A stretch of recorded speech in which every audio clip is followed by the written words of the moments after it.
Hi, I'm Violet Bloom, a 30-year-old woman living in a quiet apartment in the city. It happened at exactly 10:42 p.m. on a Tuesday. I was sitting on my couch, tired from a long day of work, when my phone buzzed on the coffee table.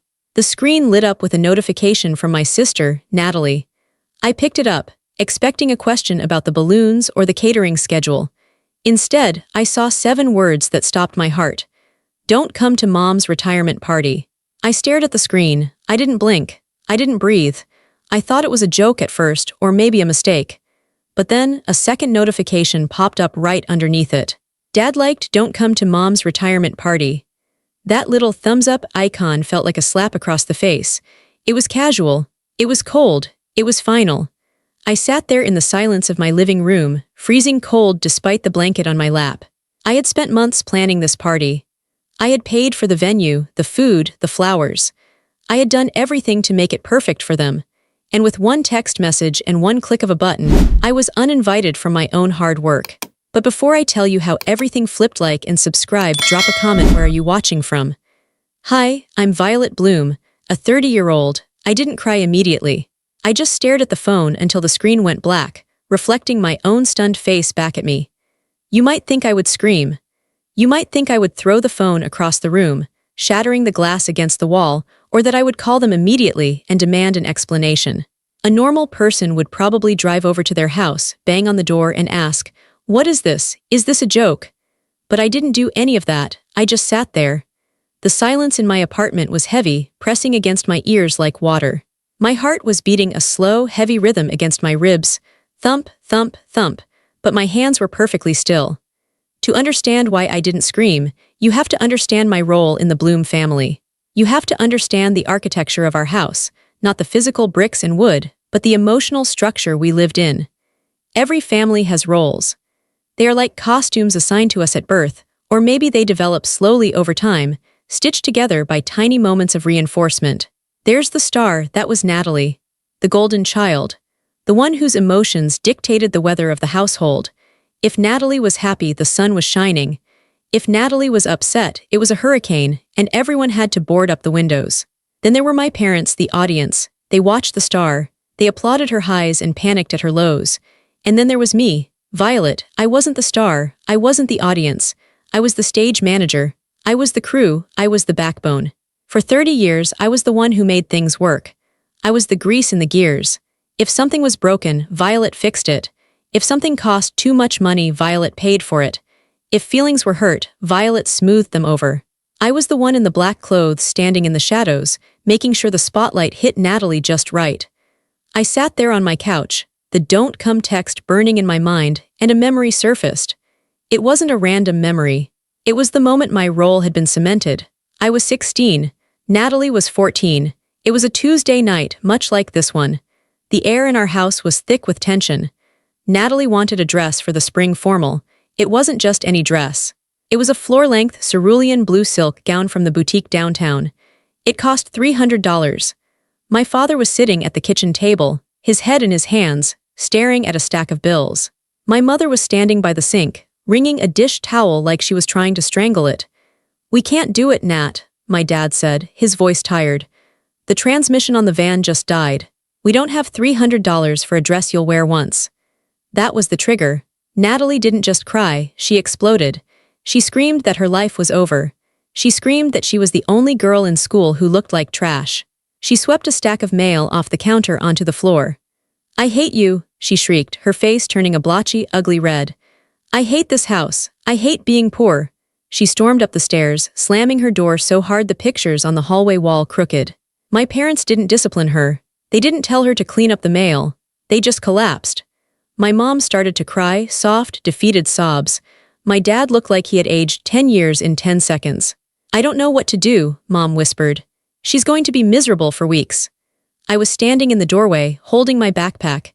I had a job bagging groceries at the supermart. I made $5.25 an hour.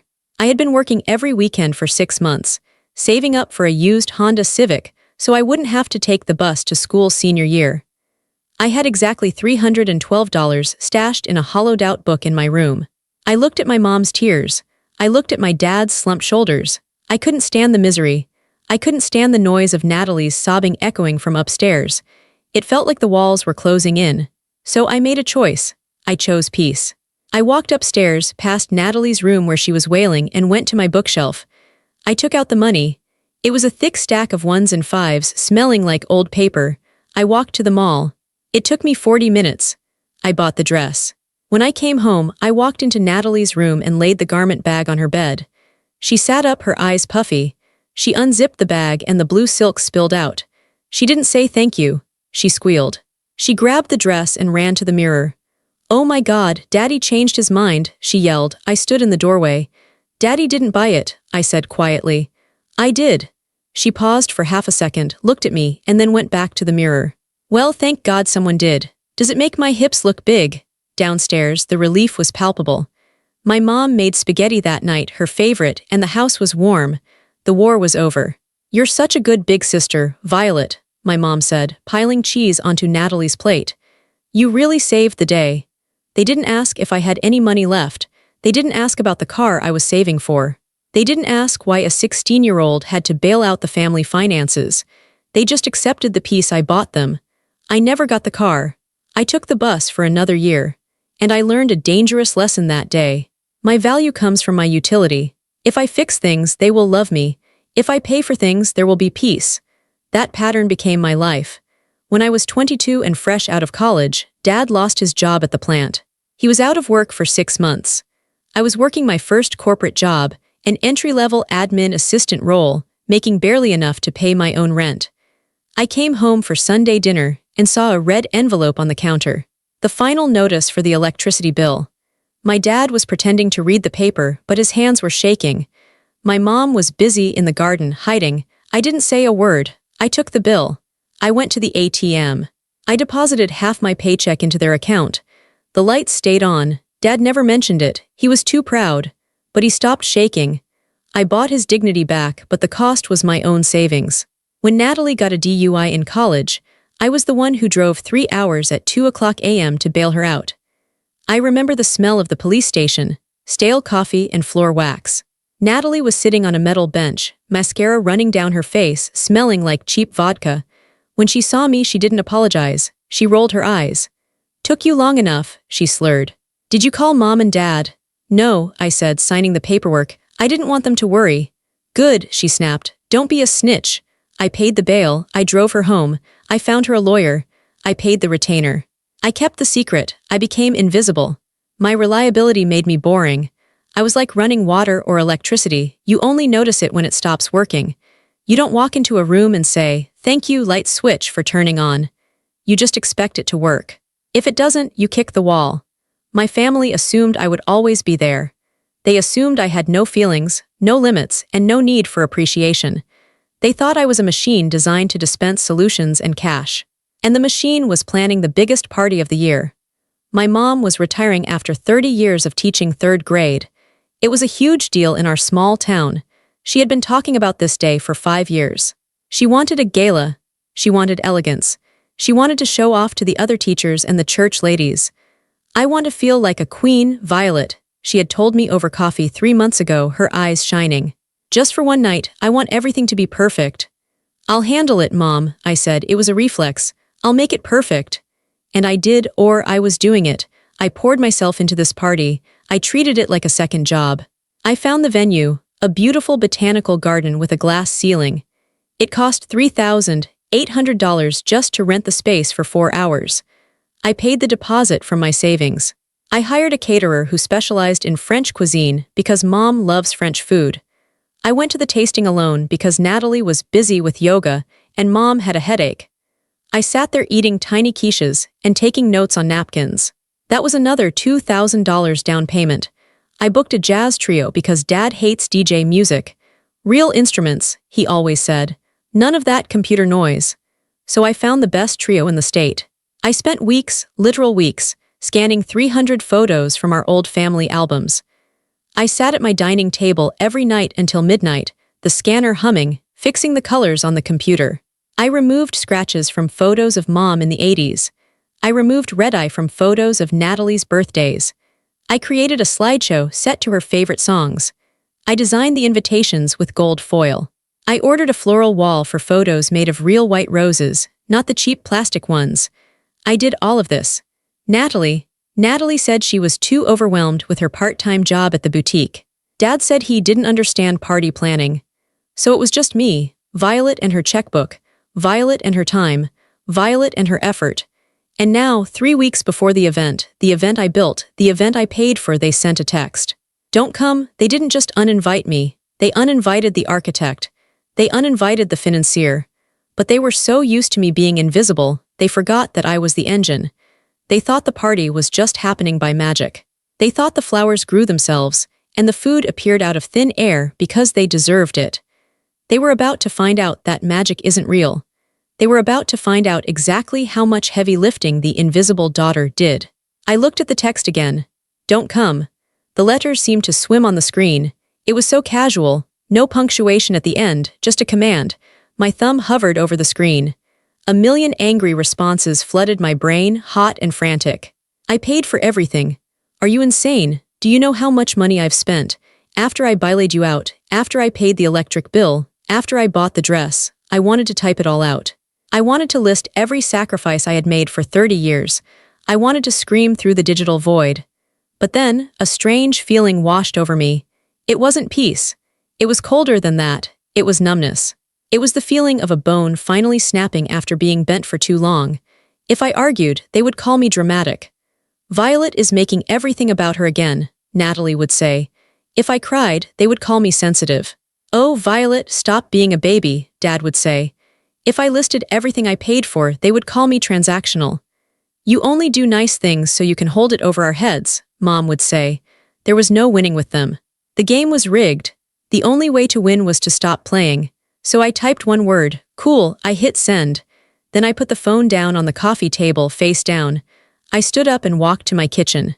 I felt like I was floating, detached from my own body. I poured a glass of water and drank it. The water was cold. I focused on the sensation of the cold liquid going down my throat. My hands were perfectly steady. That surprised me. I expected to be shaking, but I wasn't. My heart was beating slow and hard, like a war drum, but my hands were steady as a surgeon's. I walked over to my laptop on the dining table and opened it. The screen glowed, waking up from sleep mode. It showed the spreadsheet I had created for the party. Bloom Retirement Master Plan Excel SX. It was a thing of beauty. Color-coded rows. Every vendor, every timeline, every payment due date, every dietary restriction for the guests. It was a masterpiece of organization. It was the blueprint of my mother's dream night. I looked at it. The blue rose for confirmed. The green rose for paid. I opened my email. I started with the venue, the botanical garden. I found the email thread with Sarah, the event coordinator. We had exchanged 30 emails about lighting and table arrangements. I hit reply.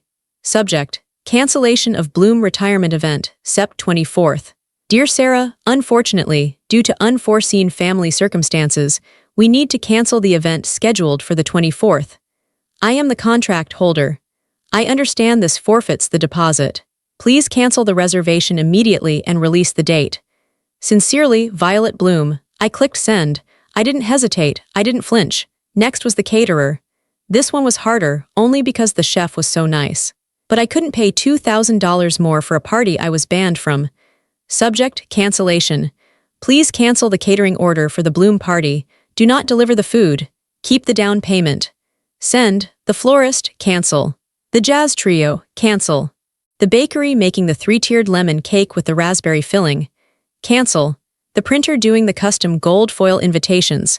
I called them because it was late, but they sometimes worked nights. Hi, this is Violet Bloom. I need to stop the print order.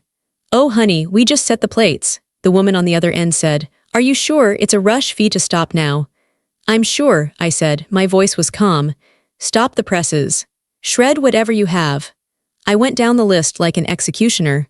One by one, I dismantled the party. It had taken me 3 months to build, brick by brick. It took me 20 minutes to destroy. The hardest part was the slideshow. I minimized the browser and looked at the file on my desktop. Mom Retirement Slideshow Final M4. I remembered scanning the photo of Mom holding me when I was 2 days old. She looked so tired but so happy in that picture.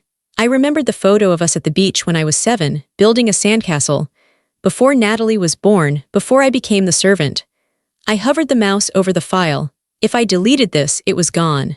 The original scans were on a hard drive I had formatted yesterday to clean it up.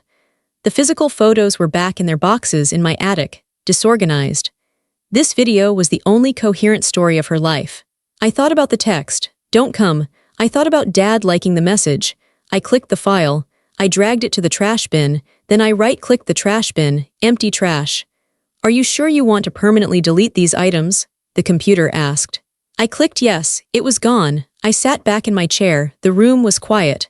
The hum of the refrigerator seemed loud. I waited for the guilt to hit me. I waited to feel like a bad daughter. That was my programming, right? Violet makes everyone happy. If Violet isn't making people happy, Violet is failing. But I didn't feel bad. I felt light. It was a terrifying lightness. It was the feeling of dropping a heavy backpack after hiking for 30 miles. My shoulders physically relaxed. My jaw unclenched. For the first time in my life, I wasn't carrying them. I had put the burden down. I expected my phone to ring immediately. I expected the vendors to call my mother. I expected panic. But the night passed in silence.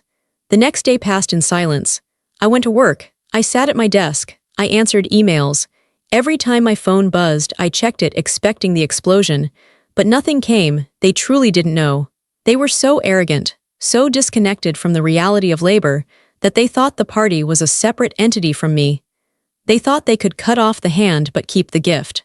They thought the venue was booked because they were special, not because I had written a check. It took 4 days. 4 days of silence. 4 days of me sleeping better than I had in years. On Saturday morning, 4 days after the text, the anger began. Not because they missed me, not because they realized they had been cruel, but because the machinery of their life had stopped working. I was sitting on my balcony drinking coffee, watching the sun come up over the city. My phone started buzzing. First, it was a call from Mom. Incoming call, Mom. I stared at it. I let it ring. It went to voicemail. Then a text from Natalie. "Why is the caterer asking for a refund address? He sent an email to Dad's account saying the order is canceled." I took a sip of coffee. I didn't reply. Then Dad text. "Violet, pick up the phone. The florist just called the house asking why we canceled the rose wall." Then Mom again. A text in all caps. "What did you do? Why are they canceling?" I sat there, feeling the warmth of the coffee mug in my hands. The notifications were piling up like storm clouds.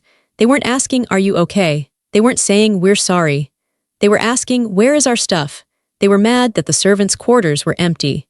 They were mad that the magic trick had been revealed, that the rabbit didn't come out of the hat unless someone put it there. I typed one final message to the group chat. "You uninvited me. The party was my gift. Since I am not welcome, neither is my gift. Good luck." Then I turned my phone to Do Not Disturb. They wanted a party without Violet. They were about to get exactly that. And I knew with grim satisfaction that they had absolutely no idea how to fix it. They had 3 days left, no venue, no food, and no fixer.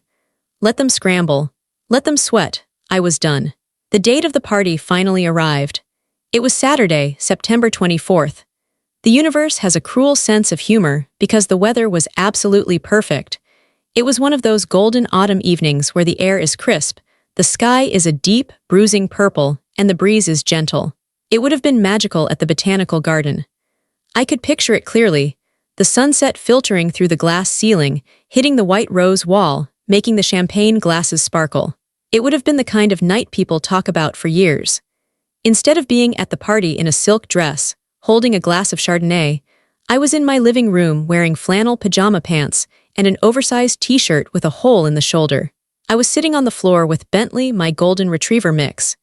He was lying on his back, legs in the air, waiting for belly rubs. He was the only family member I had left who didn't ask me for money, didn't judge my life choices, and didn't uninvite me from things I paid for. I brushed his fur, the rhythmic swish, swish, swish of the brush filling the quiet room. I looked at the clock. 7:15 p.m. The party, or whatever was left of it, would be starting right now. I couldn't help but wonder what was happening. I knew my parents too well. I knew they wouldn't cancel the date. They were too proud. They had told everyone at church, everyone at the school, and all the neighbors that tonight was the gala. To cancel, it would be to admit defeat. To cancel, it would be to admit that without Violet, they were incompetent. They couldn't do that, so they would have scrambled. They would have tried to patch something together in 3 days. My phone chimed on the cushion next to me. I picked it up. It was a message from my cousin Jen. Jen was the black sheep of the extended family, mostly because she refused to play their games. She knew I did everything. She knew Natalie was a brat. I hadn't told Jen about the "don't come" text, but she was smart. She must have walked into the party, looked around, and realized immediately that I wasn't there. Jen sent a photo. My heart hammered against my ribs. Do I look? Do I want to see? I tapped the screen. The image loaded. I had to zoom in to really process what I was seeing. I let out a sound that was half laugh, half gasp. They were in the garage. My parents' suburban 2-car garage. The beautiful botanical garden with the glass ceiling was gone. The white rose wall was gone. The jazz trio was gone. In their place was a scene that looked like a tragic yard sale. The garage door was open, revealing the concrete driveway. There was an oil stain on the floor near the left corner that they hadn't even covered up. Taped to the garage door was a plastic banner. It was sagging in the middle because they hadn't used enough tape. It said "Happy Retirement" in generic red letters. It looked like something you buy at a dollar store 5 minutes before a child's birthday party. There were chairs scattered around the driveway.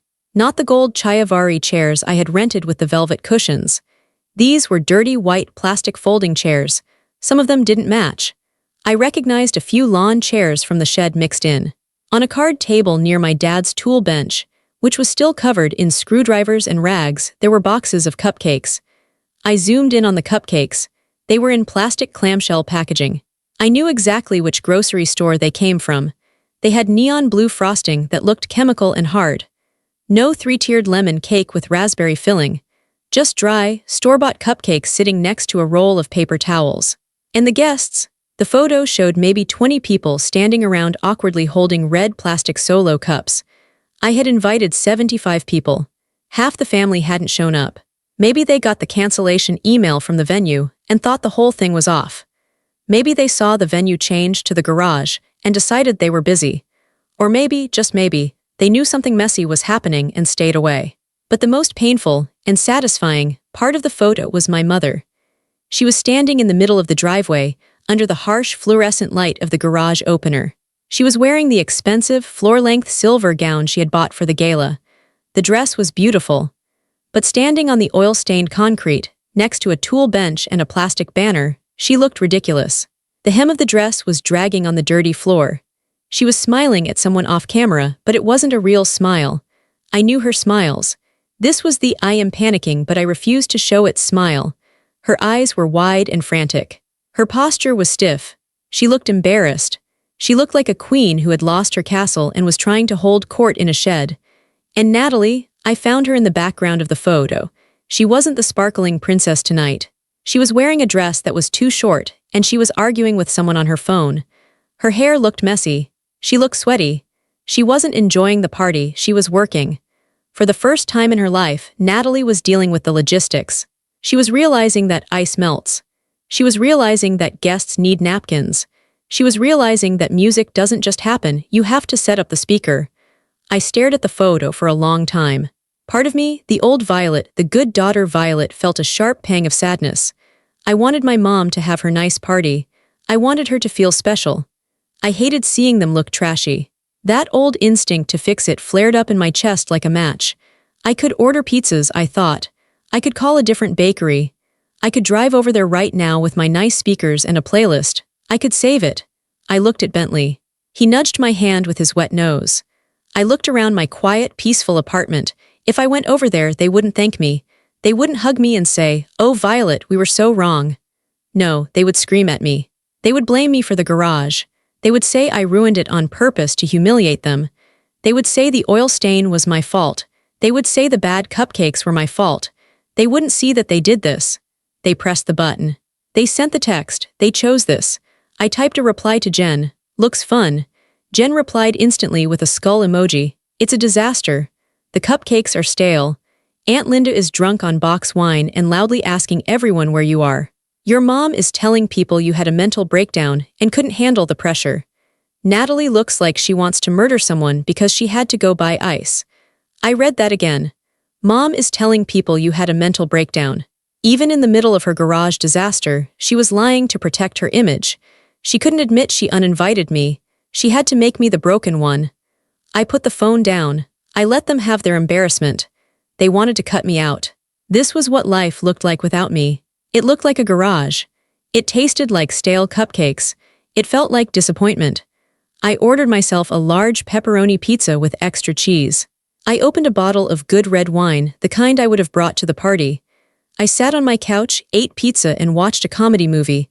I laughed. I drank wine. I didn't cry that night. I felt a strange, cold satisfaction settling in my chest. It was the first time in my life I let them fall. I watched them hit the ground, and I didn't rush to put a pillow under them. The silence didn't last long. The garage party was the eye of the storm. The next morning, the winds hit. I woke up on Sunday around 9 o'clock am. Usually, I would be awake at 6 o'clock, anxious about cleaning up after the party or driving mom to brunch. But today, I slept in. When I looked at my phone, the lock screen was full. 19 notifications. My family couldn't accept that their failure was their own fault. That's not how the Bloom family dynamic worked. In our house, if something went wrong, it must be Violet's fault, even if Violet wasn't there. Especially if Violet wasn't there. I made coffee, strong and black. I sat at my kitchen table, the morning sun hitting the wood. I took a deep breath and unlocked my phone. I went to the voicemails first. I put it on speaker so I wouldn't have to press the toxic voices against my ear. First was Natalie. Timestamp, 11:43 p.m. last night. She must have been cleaning up the trash in the driveway. Violet, you are literally psychotic. Do you know that? You are sick. You embarrassed mom in front of everyone. Do you know how stupid we looked? We had to buy chips and salsa from the gas station because the food didn't come. Aunt Linda laughed at the banner. You are so jealous. You've always been jealous of me and mom's relationship because we're actually close. You just wanted to ruin her big day because you're bitter and alone and you have no friends. Call me back right now. Her voice was high-pitched, screeching, slurring slightly. Jealous. I almost laughed out loud in my empty kitchen. I had paid for the party. I had planned every detail. How could I be jealous of something I built? She was projecting. She was the one who was jealous of my competence, so she called me jealous of her. What? Her ability to fail. Next was mom. Timestamp, 8:15 am this morning. Violet, I don't even know what to say to you. I raised you better than this. To cancel everything without telling us, to leave us stranded like that, I was humiliated. My friends were asking why we were in the driveway. I had to lie for you. I had to tell them you were sick in the head. Why would you do this to me? After everything I've done for you. You are a cruel, selfish girl. After everything I've done for you, the phrase hung in the air like smoke. What had she done for me lately? Had she helped me move? No. Had she remembered my birthday last year? No, she sent a card a week late. Had she offered to pay me back for the deposit? No. She did nothing but critique my clothes, ask for loans, and tell me not to come to her party.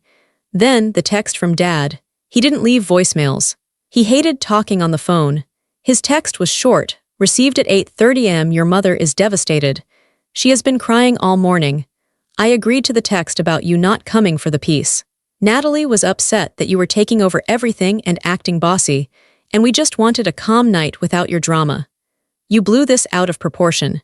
You need to apologize to your sister and your mother immediately if you want to be part of this family. I read Dad's text 3 times. My hands started to shake. I agreed for the piece. That was the knife. That was the phrase that cut deeper than any insult Natalie threw. He knew it was wrong. He knew I had done the work. But Natalie had probably complained. Natalie probably whined that I wouldn't let her pick the music, or that I was asking her to help with the invitations. Natalie wanted to be the center of attention without doing the work, and my competence threatened her. So she threw a tantrum. And Dad, wanting peace, decided to throw me under the bus. It was easier to hurt Violet than to tell Natalie to grow up. It was easier to crush Violet than to deal with Natalie's screaming. It was easier to uninvite Violet than to parent Natalie. Their peace was built on my pain. Their comfort required my suffering. I realized then, staring at my phone, that I wasn't a daughter to them. I was a utility. I was an appliance. And when the appliance became loud or difficult, they tried to unplug it. And now that the appliance had stopped working, they were kicking it. I felt a tear finally roll down my cheek. It was hot and angry. I didn't want to talk to them.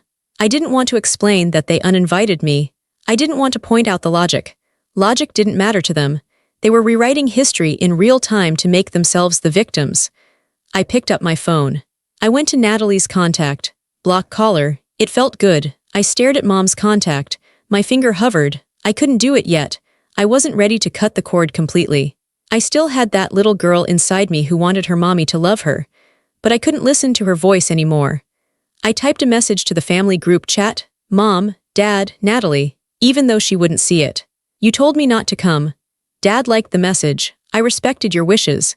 Since I wasn't invited, I canceled the things I paid for. That is not cruel, that is consequences. I am not jealous. I am done being the bank and the maid. Do not come to my apartment. I sent it. Then I muted the conversation so I wouldn't see their replies pop up. I thought the worst was over.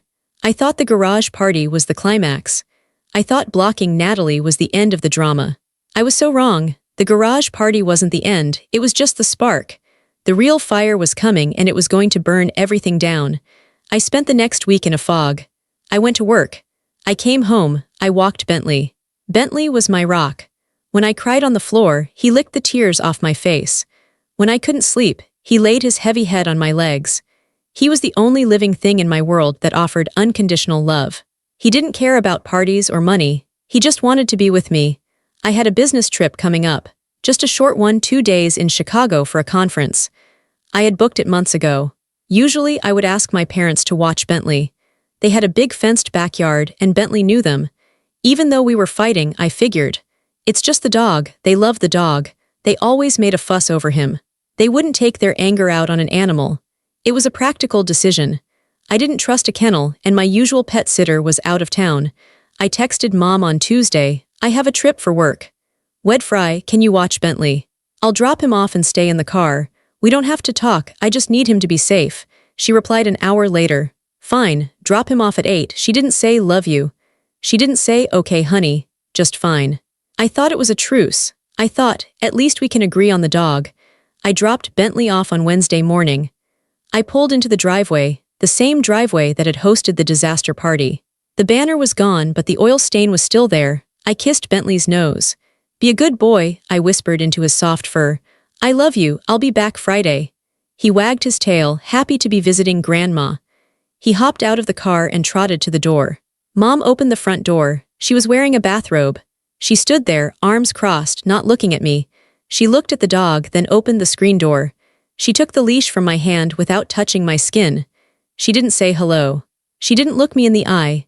I'll pick him up Friday at 5, I said to the closed screen door. She just shut the main door in my face. Click, the lock turned. I drove to the airport with a bad feeling in the pit of my stomach. A cold, heavy stone of dread. I told myself I was being paranoid. It's just my parents, I thought. They are selfish, yes. They are mean, yes, but they aren't monsters. They wouldn't hurt a dog. I should have listened to my gut.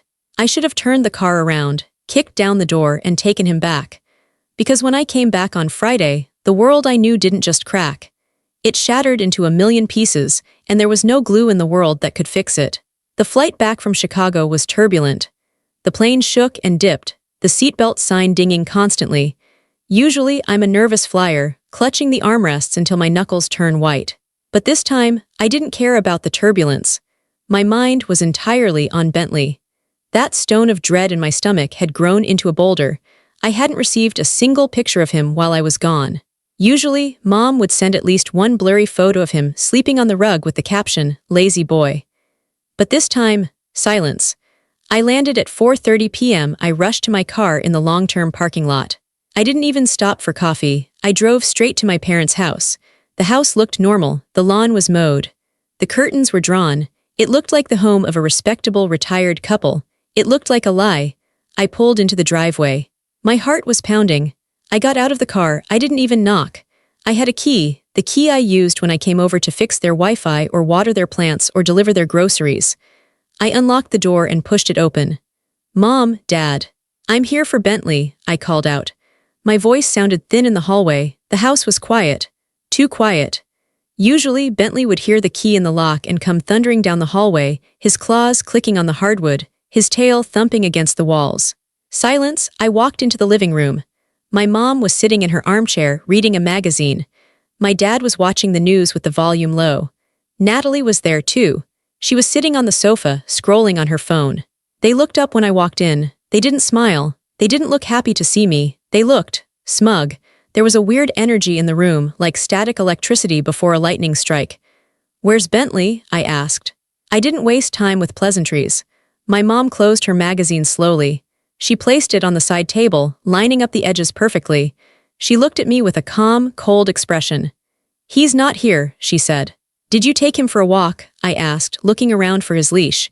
It wasn't on the hook by the door. "No," Mom said. "Is he in the backyard?" I took a step toward the kitchen door. "Violet, sit down," my dad said. His voice was heavy, authoritative. It was the voice he used when I was a child and I was in trouble.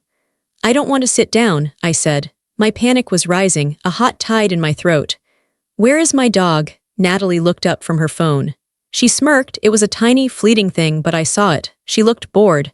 "He was too much trouble," Natalie said. She inspected her fingernails. "He shed everywhere. He barked at the mailman. He was annoying." "So where is he?" I screamed. I felt my controls snapping. "Where is he?" My mom stood up. She smoothed her skirt. "Your sister sold him," she said. The world stopped. The clock on the wall stopped ticking. The sound of the TV faded away. "What?" I whispered. "Natalie found a nice family for him," Mom said, her voice terrifyingly reasonable. "A farm, out in the country. He'll have room to run. He'll be happier there. He won't be cooped up in your little apartment all day." "You sold him?" I looked at Natalie. "I got $300 for him," Natalie said. She sounded proud. "Some guy on Craigslist. He said he wanted a hunting dog." A hunting dog. Bentley was afraid of thunder. Bentley slept with a teddy bear. Bentley wasn't a hunting dog. He was a baby. "You sold my dog," I repeated. The words felt like broken glass in my mouth. "He is my dog. He is microchipped to me. You had no right." "We did it for your own good," Dad said, not looking at me. "You're too attached to that animal. It's unhealthy. You treat him like a child because you don't have a real family. We thought if he was gone, you might focus on repairing relationships with people." "People?" I choked out. "You mean you?" "Yes," Mom said. "We are your family, Violet, not a dog. You chose that dog over your mother's party. So we removed the distraction." Removed the distraction. Like he was a toy, like he was a bad habit. They didn't look sorry. They looked righteous. They looked like they had done me a favor. They sat there in their comfortable living room, having sold the only thing I loved to a stranger on the internet, and they expected me to thank them.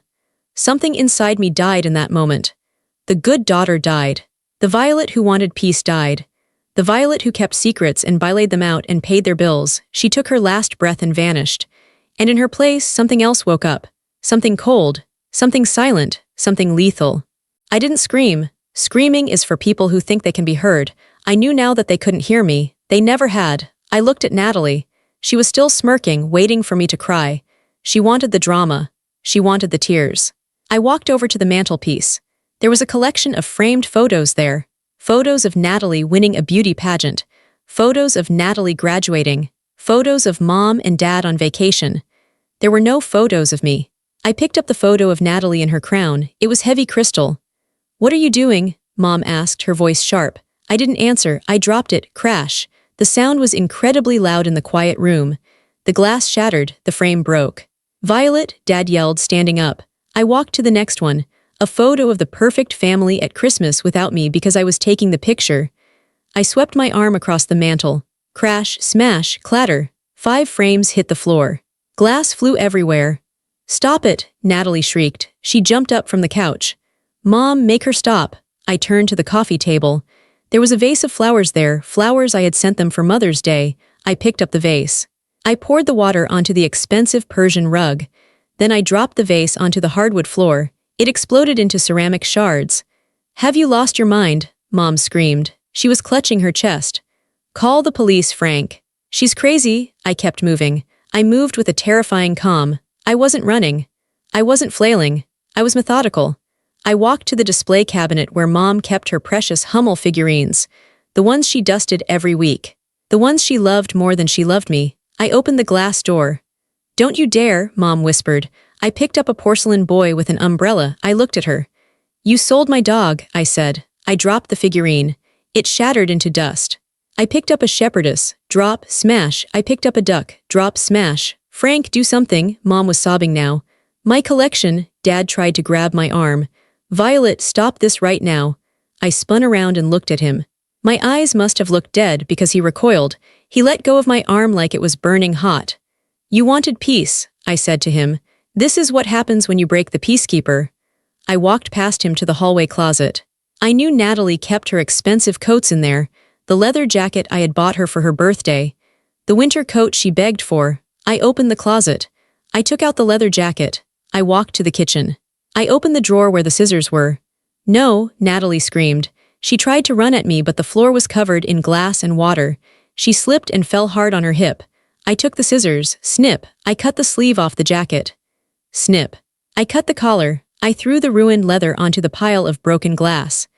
I was destroying the curated image of their lives, the happy photos, the precious collectibles, the expensive clothes. I was showing them what their insides looked like, broken, sharp, and messy. I'm calling 911, Dad yelled. He was holding the landline phone, his hands shaking. I'm calling the police. Good, I said. I stood in the middle of the living room, surrounded by destruction. Call them. I waited. I didn't run. I didn't try to leave. I stood there, holding the scissors loosely in my hand. I watched them panic. Mom was wailing over her figurines. Natalie was crying over her jacket. Dad was shouting into the phone, "My daughter is violent. She's destroying the house. Send someone now." They looked at me like I was a monster. But I wasn't a monster. I was a mirror. I was reflecting their own violence back at them. They had destroyed a living creature, a soul that loved me. I was just destroying things. Things can be replaced, trust cannot. The sirens wailed in the distance, getting louder and louder. Blue and red lights flashed against the living room window, illuminating the wreckage. 2 officers walked in. One was older, with gray hair. The other was young, female, with a stern face. They saw the glass, they saw the water, they saw me standing there. "Drop the scissors, ma'am," the older officer said calmly, his hand resting near his belt. I placed the scissors on the kitchen counter. I raised my hands. They are down. "She's crazy," Mom screamed, pointing a shaking finger at me. "Look what she did. She broke everything. She's unstable. Arrest her." "She attacked us," Natalie lied, sobbing from the floor. "She tried to stab me with those scissors." The officers looked at me. They saw a woman in business casual clothes, standing still, surrounded by chaos. They saw my parents, hysterical and red-faced. "Ma'am, what is going on here?" the female officer asked me. "My name is Violet Bloom," I said clearly. My voice didn't shake. "I own a dog, a golden retriever named Bentley. He is microchipped in my name. I have his registration in my car." The officer blinked. "Okay, I went out of town for work," I continued. "I asked my parents to watch him. When I came back an hour ago to pick him up, they told me they sold him." The female officer's face changed. Her eyebrows shot up. She looked from me to my parents. "Is that true?" she asked my dad. Dad puffed up his chest. "That's a family matter. The dog was a nuisance. We found him a new home. That gives her no right to destroy my house." "Who sold the dog?" the officer asked. "I did," Natalie said from the floor. She stood up, wiping her eyes. She thought she was the victim. "I found a buyer. He paid cash." "It's done. Did you have the owner's permission?" the officer asked Natalie. "He was in our house," Natalie said, as if that explained everything. "We can do what we want." The female officer looked at her partner, then she looked at Natalie. "Ma'am," she said to Natalie, "selling property that does not belong to you is theft. Selling a companion animal without the owner's consent is a crime. Depending on the value of the dog, it could be a felony." Natalie's face went white. "What? No. It's just a dog." "It's theft," the officer repeated, "and receiving stolen property." "But look at my house," Mom shrieked. "Look what she did." "We'll get to the vandalism," the older officer said. "But right now, we have a theft in progress. Where is the dog?" I don't know the guy's address," Natalie stammered. "We met at the gas station. I have his number in my phone." "Get the phone," the officer ordered. Natalie scrambled to get her phone. She was shaking now. The power dynamic had shifted so fast her head was spinning. She thought the police were her personal security guards. She didn't realize that laws applied to her too. "Call him," the officer said. "Put it on speaker." Natalie dialed. The phone rang 3 times. A gruff voice answered. "Yeah, hi, this is Natalie," she squeaked. "The girl with the dog." "Yeah, no refunds, lady," the man said. "No, The police are here," Natalie said. She was crying for real now. "You have to bring the dog back. It was a mistake." "I ain't bringing nothing back," the man said. "I bought him fair and square." The female officer took the phone from Natalie's hand. "This is Officer Miller with the county police," she said, her voice like steel. "You are in possession of stolen property. We have your phone number, which means we can find your location. If that dog is not returned to this address within 30 minutes, I will be issuing a warrant for your arrest for receiving stolen goods. Do you understand?" There was a long silence. "I'll be there in 20, the man grunted. He hung up. The officer handed the phone back to Natalie, then she reached for her handcuffs. "Natalie Bloom," she said, "please turn around and place your hands behind your back." "What?" Natalie screamed. "Mom. Daddy, you are under arrest for theft," the officer said, clicking the cuffs onto Natalie's wrists. The sound was metallic and final. "You can't arrest her," Dad yelled. "She's my daughter, arrest Violet. Look at the glass. Violet Bloom will be cited for property damage," the older officer said. "But your other daughter committed a theft, and frankly, sir, you admitted to being an accomplice." Dad shut his mouth. He looked at Natalie in handcuffs. He looked at the broken Hummel figurines. He looked at me. For the first time in 30 years, he looked afraid of me. We waited in silence. Natalie was sitting in the back of the patrol car, crying hysterically. My parents were sitting on the couch, surrounded by the ruins of their living room, refusing to look at me. I stood by the window, watching the driveway. I didn't care about the glass. I didn't care about the police citation I was going to get. I only cared about one thing. 18 minutes later, a rusty pickup truck pulled into the driveway. A large man in a camo hat got out. He walked to the back of the truck. My heart stopped. He opened the tailgate. Bentley jumped out. He looked confused. He looked scared. His tail was tucked between his legs. He was looking around wildly. I burst out the front door, running past the police officer. "Bentley," I screamed. He heard my voice. His ears perked up. He saw me. He didn't just run, he flew. He scrambled across the pavement, his paws slipping, running so fast he almost tripped over himself. I fell to my knees on the grass. He slammed into me, a 60-pound ball of golden fur and relief. He was whining, licking my face, burying his head in my neck. He was shaking. "I've got you," I sobbed, burying my face in his fur. "I've got you, I'm so sorry, I'm so sorry." He smelled like old cigarettes and fear, but he was alive. He was whole. The man in the truck spat on the ground, glared at the cop, and drove away. He didn't want trouble. The female officer walked over to me. She watched me holding my dog, her face softened. "Is he okay?" she asked. "He's scared," I said, wiping my tears. "But he's okay." "Here's the situation," she said quietly. "Your parents want to press charges for the damage to the house. That's criminal mischief. It's a misdemeanor because the value is likely under the felony limit, but it's still a charge." "I don't care," I said. "I'll pay the fine. I'll do the community service." "However," she continued, "you can press charges against your sister for the theft, and your parents for conspiracy." I looked at the house. I saw my mother watching from the window, her face twisted in hate. "I want to press charges," I said. "Are you sure?" the officer asked. "It's family." "No," I said, clipping Bentley's leash onto his collar. "They aren't family, they're just people I used to know." I gave my statement. I signed the papers. I watched them put Natalie in the back of the squad car to take her to the station for booking. My mother came out onto the porch as I was walking to my car with Bentley.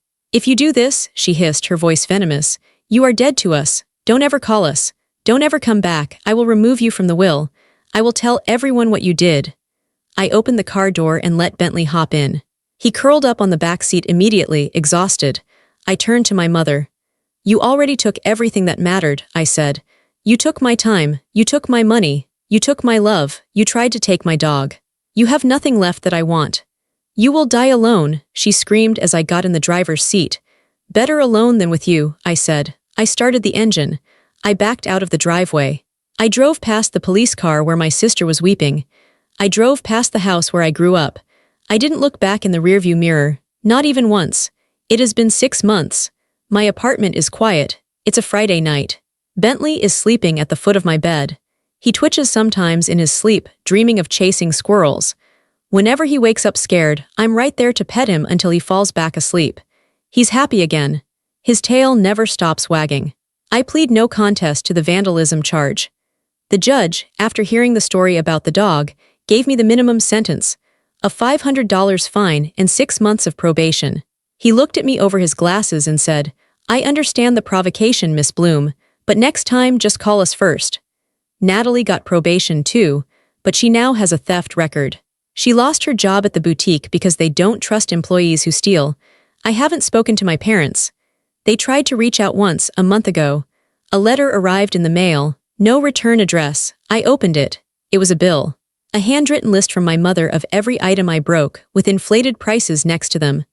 Hummel figurine, $400. Picture frame, $50.